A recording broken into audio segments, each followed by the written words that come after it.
ನಾನು ಚುನಾವಣೆ ಪ್ರಚಾರಕ್ಕೆ ಹೋಗ್ತೀನಿ, ಗೆಲ್ಸ್ಕೊಂಡೇ ಬರ್ತೀನಿ ಅಂತ ಹೇಳಿದ್ದೀನಿ ನಾನು. ಅವ್ರು ಬಂದು ಕೇಳಿದ್ರು ಟಿಕೆಟ್, ಸರ್ ಈ ಬಾರಿ ದಯಮಾಡಿ ಹಿಂದಾಗಿ ಟಿಕೆಟ್ ಕೊಡಿಸಿ ಅಂತ ಕೇಳಿದ್ರೆ, ಆಯ್ತಪ್ಪ ನೀವು ಕೊಡಿ, ನಾನು ಹೋಗಿ ಹೈಕಮಾಂಡ್ ಇರ್ತೀನಿ. ಈಗ ಚಾಮರಾಜಪೇಟೆ ನಾನು ಎಮ್ ಎಲ್ ಎ ಆಗಿದ್ದೀನಿ, 28 ನಾನು ಕೊಡ್ತಾರಂತಲೂ ನಿರೀಕ್ಷೆ ಇಟ್ಕೊಂಡಿಲ್ಲ. ನಾನು ಹೈಕಮಾಂಡ್ ಕೊಡಬೇಕಾಗಿರೋದು. ಅವ್ರು ಯಾರು ನನಗೂ ಟಿಕೆಟ್ ಕೊಡ್ಬೋದು, ಕೊಡಲೇ ಇರ್ಬೋದು. High command ಬಿಟ್ಟಿರೋದು, high command ಬಿಟ್ಟಿರೋದು. 100% ಸಮರ್ಥ ಅವರು ಗೆಲ್ತಾರೆ. ನಮ್ಮ ಪಕ್ಷದ, ಕಾಂಗ್ರೆಸ್ ಪಕ್ಷದ ಅಭ್ಯರ್ಥಿ 100% ಗೆಲ್ತಾರೆ. ಅವ್ರಿಗೂ ತಗ್ಸಕ್ಕೆ ನಾವು ಪ್ರಯತ್ನ ಮಾಡ್ತೀವಿ ನಾವು. ಇನ್ನು ಟೈಮ್ ಇದೆಯಲ್ಲ, ಇನ್ನು 5ನೇ ತಾರೀಕು ಅಂದರೆ ಇನ್ನೂ 4ನೇ ತಾರೀಕು 1 ಗಂಟೆ ಏನೇನೋ ಆಗ್ಬಿಡ್ತದೆ. 1 ಗಂಟೆದಲ್ಲಿ ಏನೇನೋ ಆಗ್ಬಿಡ್ತದೆ. ನಾನಾಗಿ ಮನೆ ಮುಖ್ಯಮಂತ್ರಿಗೆ ಹೇಳಿದ್ದೀನಿ, ಮುಖಂಡರುಗಳಿಗೆ ಹೇಳಿದ್ದೀನಿ, ನಾನು ಹೌದ್ರಿ ನಮ್ಮವ್ರು ಕೇಳ್ತಾರೆ, ನಿಜ ಕೇಳಿದ್ವಿ. ಅಟ್ಲೀಸ್ಟ್ 25 ಕೊಡಿ, 22 ಅನ್ನೋದು ನಮ್ಗೆ ಕೊಡಿ ಅಂತ ಆಯಿತು ಅಂತ ಹೈಕಮಾಂಡ್ ನೋಡುವ ಅಂತ ಹೇಳಿದ್ದಾರೆ. ಎಲ್ಲ ನಮ್ಮ ಪಾರ್ಟಿ ಕಾಂಗ್ರೆಸ್ ಅವ್ರಿ, ನಾವು ಒಂಥರ ಕುಟುಂಬ ಇದ್ದಂಗೆ. We are all family, we are all Congress family. ಮಾನ್ಯ ಮುಖ್ಯಮಂತ್ರಿಗಳು 2-3 ಸತಿ ಘೋಷಣೆಯನ್ನು ಮಾಡಿದರು. ಜಮೀರ್ ಅಹಮದ್ ಖಾನು 5ನೇ ತಾರೀಕಿಗೆ ದಾವಣಗೆರೆಗೆ ಪ್ರಚಾರಕ್ಕೆ ಬರ್ತಾರಂತ 2-3 ಕಡೆ ಮಾನ್ಯ ಮುಖ್ಯಮಂತ್ರಿಗಳು ಹೇಳಿದರು. ನಾನು ಕೇರಳದಲ್ಲಿದ್ದೆ. 26ನೇ ತಾರೀಕಿಂದ ಹಿಡ್ಕೊಂಡು 10 ದಿನ ಕಾಲ ನಾನು ಕೇರಳದಲ್ಲಿದ್ದೆ. ನಮ್ಮ ಕಾಂಗ್ರೆಸ್ ಪಕ್ಷದಿಂದ ಸ್ಟಾರ್ ಕ್ಯಾಂಪೇನರ್ ಆಗಿ ನನಗೆ 10 ಡಿಸ್ಟಿಕ್ ಇನ್ಚಾರ್ಜ್ ಕೊಟ್ಟಿದ್ದರು. 10 ಡಿಸ್ಟಿಕ್ ಇನ್ಚಾರ್ಜ್ ಕೊಟ್ಟಿದ್ರು. ಆ ಹಿನ್ನೆಲೆಯಲ್ಲಿ ನಾನು ಕೇರಳದಲ್ಲಿದ್ದೆ. ನಾನು 5ನೇ ತಾರೀಕು ಬರಬೇಕಂತ ತೀರ್ಮಾನ ಮಾನ್ಯ ಮುಖ್ಯಮಂತ್ರಿ ಸೂಚನೆ ಮೇಲೆ 5ನೇ ತಾರೀಕು ಪ್ರಚಾರಕ್ಕೆ ಬರ್ತೀನಿ ಅಂತ ಹೇಳಿದೆ. ನಾನು ಇವತ್ತು ಪ್ರಚಾರಕ್ಕೋಸ್ಕರ ದಾವಣಗೆರೆಗೆ ಪ್ರಚಾರಕ್ಕೋಸ್ಕರ ನಾನು ಇವತ್ತು ಬಂದಿದ್ದೀನಿ. ನಾನು ಯಾರು ಹೇಳಿದ್ದು ನಿಮ್ಗೆ ಮುನ್ಸ್ಕೊಂಡಂತ ನೀವು ಮಾಧ್ಯಮದಲ್ಲಿ ಸೃಷ್ಟಿ ಮಾಡಿರೋದು? ನಾನು ಯಾವತ್ತೂ ಮುನ್ಸ್ಕೊಂಡಿಲ್ಲ. ನಾನು ಮಾಧ್ಯಮದಲ್ಲೂ ನಾಮಿನೇಷನ್ ಹಾಕುವಾಗ ಸ್ವಲ್ಪ ಸುಮ್ಗಿರಪ್ಪ. ನಾಮಿನೇಷನ್ ಹಾಕಿದ್ದಿನ ನಾನು ಮನೆ ಮುಖ್ಯಮಂತ್ರಿಗಳ ಜೊತೆಯಲ್ಲಿ ಬರಬೇಕಾಗಿತ್ತು. ನನ್ನ ಕ್ವಶನ್ ಇತ್ತು, 3 ಕ್ವಶನ್ಸ್ ಇತ್ತು. ಅಲ್ಲೇ ಮಾಧ್ಯಮದಲ್ಲಿ ವಿಧಾನಸೌಧದಲ್ಲಿ ಹೇಳಿದೆ ಮಾಧ್ಯಮದವ್ರಿಗೆ. ನಾನು ಆ್ಯಕ್ಚುಲ್ ಕ್ವಶನ್ ಇದ್ದಿದ್ದಕ್ಕೆ ಕಾರಣಕ್ಕೆ ನಾನು ಹೋಗಕ್ಕೆ ಸಾಧ್ಯ ಆಗಿಲ್ಲ. ನಾನು ಚುನಾವಣೆ ಪ್ರಚಾರಕ್ಕೆ ಹೋಗ್ತೀನಿ, ಗೆಲ್ಸ್ಕೊಂಡೇ ಬರ್ತೀನಿ ಅಂತ ಹೇಳಿದ್ದೀನಿ ನಾನು.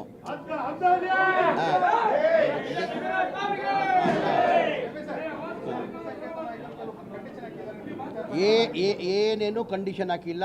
ಏನಾಯ್ತದ್ದು ಈ ಗೊಂದಲ ಎಲ್ಲಿಂದ ಸೃಷ್ಟಿಯಾಗಿದೆ ಅಂದರೆ, ನಾನು ಒಂದು ಸತಿ ದಾವಣಗೆರೆ ಬಂದ್ವಿ, ಹುಬ್ಳಿಯಿಂದ ಬೈ ರೋಡ್ ದಾವಣಗೆರೆಗೆ ಹೋಗ್ತಾಯಿದ್ದೆ. ನಮ್ಮ ಅಧ್ಯಕ್ಷರು ಮನೆಗೆ ಊಟಕ್ಕೆ ಕರೆದಿದ್ರು. ಊಟಕ್ಕೆ ಕರೆಯುವಾಗ ಒಂದು 400 ಜನ ಸೇರಿದ್ರಲ್ಲಿ, ಎಲ್ಲ ಸಮಾಜದವ್ರು ಸೇರಿದರು. ಅವ್ರು ಬಂದು ಕೇಳಿದ್ರು ಟಿಕೆಟ್, ಸರ್ ಈ ಬಾರಿ ದಯಮಾಡಿ ಹಿಂದಾಗಿ ಟಿಕೆಟ್ ಕೊಡಿಸಿ ಅಂತ ಕೇಳಿದ್ರೆ, ಆಯ್ತಪ್ಪ ನೀವು ಕೊಡಿ, ನಾನು ಹೋಗಿ ಹೈಕಮಾಂಡ್ ಇರ್ತೀನಿ. ಈಗ ನಾನು ಭಾಳ ಸತಿ ಹೇಳ್ತೀನಿ, ನಮ್ಮ ಕಾಂಗ್ರೆಸ್ ಪಕ್ಷ ಅಂದರೆ ಹೈಕಮಾಂಡ್ ಪಕ್ಷ. ಈಗ ಚಾಮರಾಜಪೇಟೆ ನಾನು ಎಮ್ ಎಲ್ ಎ ಆಗಿದ್ದೀನಿ, 28 ನಾನು ಕೊಡ್ತಾರಂತಲೂ ನಿರೀಕ್ಷೆ ಇಟ್ಕೊಂಡಿಲ್ಲ. ನಾನು ಹೈಕಮಾಂಡ್ ಕೊಡಬೇಕಾಗಿರೋದು. ಹೈಕಮಾಂಡ್ 224 ಕ್ಷೇತ್ರ, ಮಲ್ಲಿಕಾರ್ಜುನ ಖರ್ಗೆ ಅವ್ರ ಕ್ಷೇತ್ರ, ರಾಹುಲ್ ಗಾಂಧಿ ಅವ್ರ ಕ್ಷೇತ್ರ, ಪ್ರಿಯಾಂಕಾ ಗಾಂಧಿ ಅವ್ರ ಕ್ಷೇತ್ರ. ಅವ್ರು ಯಾರು ನನಗೂ ಟಿಕೆಟ್ ಕೊಡ್ಬೋದು, ಕೊಡಲೇ ಇರ್ಬೋದು.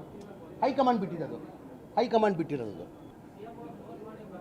ಇಲ್ಲ CM ಅವರು ಫೋನ್ ಮಾಡಿ ನೀವು ಬರ್ರಿ, ವೇಣುಗೋಪಾಲ್ ಅವರು 7ನೇ ತಾರೀಕುವರೆಗೂ ಅಲ್ಲೇ ಇರಬೇಕಂತ ಮನೆ ಸಿದ್ದರಾಮಯ್ಯ ಅವ್ರು ಕೇಳ್ಕೊಂಡಿದ್ರು. ಇಲ್ಲ ಕಣೋ, ನೀನು ಬರಲೇಬೇಕು, 5ನೇ ತಾರೀಕಿಗೆ ನೀನು ಬರಲೇಬೇಕು, ನಾನು ಎಲ್ಲ ಕಡೆ ಹೇಳ್ಬಿಟ್ಟಿದ್ದೀನಿ ಅಂತ ಹೇಳ್ಬಿಟ್ಟು ವೇಣುಗೋಪಾಲ್ ಫೋನ್ ಮಾಡಿಬಿಟ್ಟು ಸಿದ್ದರಾಮಯ್ಯ ಅವರು, ಇಲ್ಲ ಸರ್ ನಾನು ಹೇಳ್ಬಿಟ್ಟಿದ್ದೀನಿ, ಅವ್ರನ್ನ ಕಳಿಸ್ಕೊಂಡು, ನಾನು ಆ್ಯಕ್ಚುಲಿ ಬರ್ತಾಯಿದ್ದೆ 5ನೇ ತಾರೀಕು. ವೇಣುಗೋಪಾಲ್ ರಿಕ್ವೆಸ್ಟ್ ಮಾಡಿದ್ದೆ, ಇಲ್ಲ ಸರ್ ಗೊಂದಲ ಸೃಷ್ಟಿ ಮಾಡಿಬಿಟ್ಟಿದ್ದಾರೆ, ಅಲ್ಲಿ ಸುಮ್ಗೆ ಏನೇನೋ ಪ್ರಚಾರ ಮಾಡ್ತಾವ್ರೆ, ನಾನು ಹೋಗಿ ಬರ್ತೀನಿ, ಒಂದು ದಿನಕ್ಕಾದ್ರೂ ಹೋಗಿ ಬರ್ತೀನಿ ಅಂತ ನಾನು ವೇಣುಗೋಪಾಲ್ ಅವ್ರಿಗೆ ಹೇಳಿದೆ. 5ನೇ ತಾರೀಕು ಬರಬೇಕಾ, ಮಧ್ಯದಲ್ಲಿ ಗೊಂದಲಗಳು ಶುರು ಮಾಡಿಕೊಡ್ತೀನಿ. ಅವ್ರು ಕೇಳಿದ್ರೆ ಸುತ್ತ ತಾನೆ. ನಾನು ಇವತ್ತು ಕೇರಳದಿಂದ ಇಲ್ಲೇ ಬಂದಿದ್ದೆ. ನನ್ನ ಜೊತೆ ಇದ್ರಾ? ಈಗ ನನ್ನ ಜೊತೆ ಇದು ಕರ್ಕೊಂಡು ಹೋಗಿದ್ದು ನೀವು ಕೇಳಿದ್ರೆ ಸರಿ. ಅವರೆಲ್ಲ ನಂಗೆ ಗೊತ್ತಿಲ್ಲ, ಅದು ಕೇಳ್ತೀನಿ ನಾನು. ಕರ್ನಾಟಕದ ಕ್ಯಾಬಿನೆಟ್ ಬಂದಿದೆ ನಿಮ್ಮ ಹತ್ರ. ನಮ್ಮ ದಾವಣಗೆರೆ 3 ಸರಿ MP ಆಗಿದ್ದರು, ಇಲ್ಲಿ ಬಂದು MLC ಆಗಿದ್ದರು, ತಮಗೆ ಬಂದಿಲ್ಲ. ಎಲ್ಲರೂ ಬಂದಿದ್ದಾರೆ. ಆಯ್ತು, ಅದ್ರ ಬಗ್ಗೆ ಮಾತಾಡುವ, ಅದು ಬೇಡ, ಅದು ಆಯ್ತು ಬಿಡ್ರಿ. ಅದ್ರ ಬಗ್ಗೆ ಮಾತಾಡುವ, ನಾನು ಮಾತಾಡ್ತೀನಿ. ಅದ್ರ ಬಗ್ಗೆ ಬೇರೆ ಏನಾದ್ರು ಕೇಳಿದ್ರೆ ಕೇಳಿ. ಹೋಗ್ತಾ ನೀವು ಅದೇ ಪ್ರಚಾರಕ್ಕೆ ಬಂದಿರೋದು. ಈಗ ನೀವು ನೋಡಿರ್ಬೋದು, ಒಂಥರ ರೋಡ್ ಶೋ ಥರನೇ ಆಗ್ಬಿಡ್ತಿಲ್ಲ. ಬೆಳಗ್ಗೆ ಯಾರ ಜೊತೆಯಲ್ಲಿದ್ದರೂ ಏನೂ ಗೊತ್ತಿಲ್ಲ. ಅಲ್ಲಿಂದಾನೇ ಒಂದು 30 ಕಿಲೋಮೀಟ್ರ್ ಅಂದರೆ ಜನ ಸಾಗರ ಆಯಿತು. ಇವ್ರು ವೇಣುಗೋಪಾಲ್ ಇದ್ರೆ ಕೇಳಿಬೇಕಾದ್ರೆ ಜನ ಸಾಗರ ಆಯಿತು. ಸರ್ ಇದು 100ಕ್ಕೆ 100 ಆವತ್ತು ಹೇಳಿದ್ದೀನಿ. ನಾಮಿನೇಷನ್ ದಿನ 23ನೇ ತಾರೀಕು ಹೇಳಿದ್ದೀನಿ, ಇವತ್ತು ಹೇಳ್ತಾ ಇದ್ದೀನಿ, 100ಕ್ಕೆ 100 ಸಮರ್ಥ ಅವರು ಗೆಲ್ತಾರೆ. ನಮ್ಮ ಪಕ್ಷದ, ಕಾಂಗ್ರೆಸ್ ಪಕ್ಷದ ಅಭ್ಯರ್ಥಿ 100ಕ್ಕೆ 100 ಗೆಲ್ತಾರೆ. ಸುಮ್ಗಿರ್ರಪ್ಪ. ಅದೇ ಬೇಡ ಅನ್ನೋದು, ಅದೇ ಬೇಡ, ಸುಮ್ಗಿರ್ರಿ. ಚೆನ್ನಾಗಿ ನೋಡಿರ್ಬೋದು, ರೆಸ್ಪಾನ್ಸ್ ನೋಡಿರ್ಬೋದು. ನೀವು ಆಚೆ ನೋಡಿದ್ದು ಜನ ಸಾಗರ ಅಲ್ಲಿಂದಾನೆ ಈಗ ನಾನು ಒಂದಿನ, ಇವತ್ತೊಂದಿನ ಇದೆ, ಇವತ್ತೊಂದಿನ ಇದೆ. ನಾಳೆ ನಾನು ಬಾಗಲಕೋಟೆಯಲ್ಲಿ 2 ದಿನ ಬಾಗಲಕೋಟೆಗೆ ಕೊಟ್ಟಿದ್ದಾರೆ. ತಿರ್ಗಾ ಮಲ್ಲಿಕಾರ್ಜುನ ಅಗತ್ಯ ಇದೆ ಬನ್ನಿ ಅಂದರೆ ಬರ್ತೀನಿ ನಾನು ವಾಪಸ್. ತಿರ್ಗಾ ನಮ್ಮ ಅಧ್ಯಕ್ಷರು ಇನ್ಚಾರ್ಜ್ ಇದ್ದಾರೆ ಇಲ್ಲಿ, ಅಭಿಷೇಕ್ ದತ್ತ ಅವ್ರು ಇಲ್ಲೇ ಇನ್ಚಾರ್ಜ್ ಇದ್ದಾರೆ. ನಮ್ಮ ಮಂತ್ರಿಗಳು ನನ್ನ ಆತ್ಮೀಯ ಸ್ನೇಹಿತರು ಸುಧಾಕರ್ ಅವರು ಇನ್ಚಾರ್ಜ್ ಇದ್ದಾರೆ. ನನ್ನ ಅಗತ್ಯತೆ ಬನ್ನಿ ಅಂದರೆ ಬಂದು ಹೋಗ್ತೀನಿ ನಾನು. ಈಗ ಕೇರಳದಾಗೂ ಕೇಳ್ತಾ ಇದಾರೆ ಇವ್ರನ್ನ, ಬಾಗಲಕೋಟೆಗೂ ಕೇಳ್ತಾರ. ಈಗ ಅದಕ್ಕೆ ಟೈಮ್ ಅಡ್ಜಸ್ಟ್ ಮಾಡ್ಕೊಂಡು ಮ್ಯಾನೇಜ್ ಮಾಡ್ತದ. ನೋಡ್ರಿ, ಹೋದ ಸತಿನೂ ತಮ್ಗೆ ಗೊತ್ತೇ ಇದ್ದಂಗೆ 4 ಜನ ಅಭ್ಯರ್ಥಿ ಆಗಿದ್ರು. KJP-ಇಂದನೂ ಕ್ಯಾಂಡಿಡೇಟ್ ಆಗಿದ್ದರು, ಜನತಾದೆಲ್ಲ ಅಮಾನುಲ್ಲಾ ಖಾನ್ ಕೊಟ್ಟಿದ್ರು, ಬೇರೆ ಇಂಡಿಪೆಂಡೆಂಟ್ ಇದ್ದರು. ಎಷ್ಟು ಓಟ್ ತೊಗೊಂಡ್ರು? ಎಲ್ಲ ಸೇರಿ 3,000 ಓಟ್ ತೊಗೊಂಡ್ರು.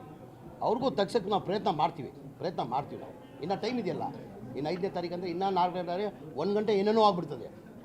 1 ಗಂಟೆದಲ್ಲಿ ಏನೇನೋ ಆಗ್ಬಿಡ್ತದೆ. ಇದು ಕಾಂಗ್ರೆಸ್ ಭದ್ರಕೋಟೆ ಇದು. ದಾವಣಗೆರೆ ಸೌತ್ ಕ್ಷೇತ್ರ ಇದೆಯಲ್ಲ, ಕಾಂಗ್ರೆಸ್ ಭದ್ರಕೋಟೆ ಇದು. ಯಾರು ಬರಲಿ ಯಾರು ಬಿಡಲಿ ಕಾಂಗ್ರೆಸ್ ಓಟಿದೆ. ಯಾರು ಬರಲಿ ಯಾರು ಬಿಡಲಿ ಕಾಂಗ್ರೆಸ್ದೇ ಓಟಿದೆ.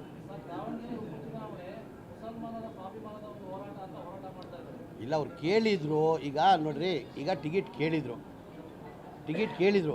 ಕೇಳಿದ್ರು ಕೊಟ್ಟಿರೋ ಅಸಮಾಧಾನ ಇದೆ. ಸರಿಪಡ್ತೀವಿ, ಇನ್ನೂ 4 ದಿನ ಇದೆ, ಸರಿಪಡ್ತೀವಿ. ಈಗ ಅವತ್ತಿಂದ ಪದ್ಧತಿ ನಾನಾಗಿ ಹೇಳಿದ್ದೀನಿ. ನಾನಾಗಿ ಮನೆ ಮುಖ್ಯಮಂತ್ರಿಗೆ ಹೇಳಿದ್ದೀನಿ, ಮುಖಂಡರುಗಳಿಗೆ ಹೇಳಿದ್ದೀನಿ. ನಾನು ಹೌದ್ರಿ ನಮ್ಮವ್ರು ಕೇಳ್ತಾರೆ ನಿಜ. ಈಗ ಅವತ್ತಿಂದ ಪದ್ಧತಿ ಬಂದಿದೆ, ಅವ್ರ ಕುಟುಂಬಕ್ಕೆ ಕೊಡಬೇಕಂತ ಪದ್ಧತಿ ಬಂದಿದೆ.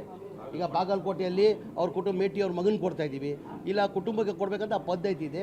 ಜನರಲ್ ನಾವು ಮಲ್ಲಿಕಾರ್ಜುನ, ಸುರ್ಜೇವಾಲಾ, CM, DCM ಎಲ್ಲ ಕೂತು ಮಾತಾಡಿದ್ದೀವಿ. ಕನ್ಸಿಡರ್ ನೋಡ್ತೀವಿ. ಈಗ ನಾನು ಏನಂದೆ, ನೋಡ್ತೀನಿ ಅಂತ ಹೇಳಿದ್ದಾರೆ. ಹೈಕಮಾಂಡ್ ನೋಡ್ತೀನಿ ಅಂತ ಹೇಳಿದ್ದಾರೆ. ನಾವು ಕೇಳಿದ್ವಿ, ಅಟ್ಲೀಸ್ಟ್ 25 ಕೊಡಿ, 22 ಅನ್ನೋದು ನಮ್ಗೆ ಕೊಡಿ ಅಂತ. ಆಯಿತು ಅಂತ ಹೈಕಮಾಂಡ್ ನೋಡುವ ಅಂತ ಹೇಳಿದ್ದಾರೆ. ನಾನು ಹೇಳ್ತಾ ಅಲ್ವಾ, ಇನ್ಕ್ಲೂಡಿಂಗ್ ನನ್ನ ಚಾಮರಾಜಪೇಟೆ, ನಾನು 5 ಬಾರಿ MLA ಆಗಿದ್ದೀನಿ, ಮಂತ್ರಿ ಆಗಿದ್ದೀನಿ. ಕಾಂಗ್ರೆಸ್ ಕೊಡ್ತಾರಂತ ಇಲ್ಲ, ಯಾರು ಬೇಕಾದ್ರೆ ಕೊಡ್ಬೋದು. They can give for anybody, including Chamarajpet. I am telling high command has to take the call. Nobody can.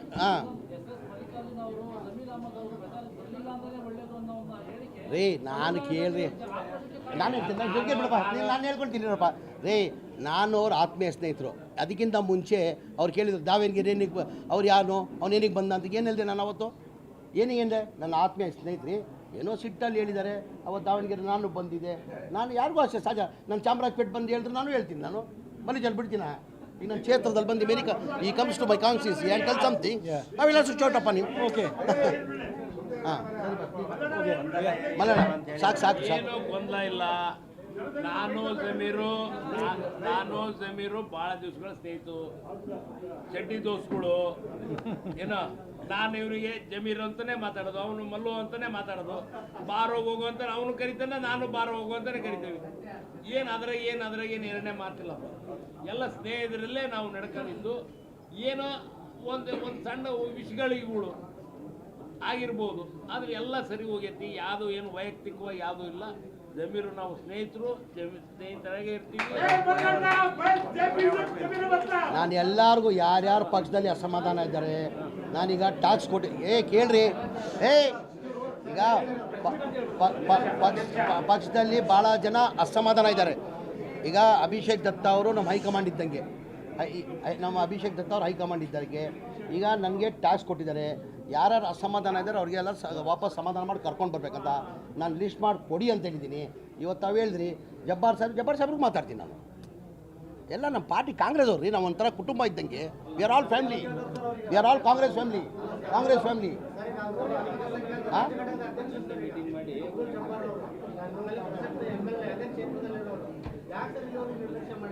ಆಯ್ತು ರೀ, ಇನ್ನೂ 4 ದಿನ ಟೈಮ್ ಇದೆ. ಎಲ್ಲರೂ ಯಾರು ಅಸಮಾಧಾನ ಆಗಿದ್ದಾರೆ ಅವ್ರು ನಮ್ಮ ಫ್ಯಾಮಿಲಿ ರೀ. ಕಾಂಗ್ರೆಸ್ ಪಕ್ಷದ ಕಾರ್ಯಕರ್ತರು, ಕಾಂಗ್ರೆಸ್ ಪಕ್ಷ ಫ್ಯಾಮಿಲಿ. ನಮ್ಮ ಫ್ಯಾಮಿಲಿ ಇಂಟರ್ನಲ್ ಪ್ರಾಬ್ಲಮ್ ನಾವು ಸಾಲ್ವ್ ಮಾಡ್ತೀವಿ.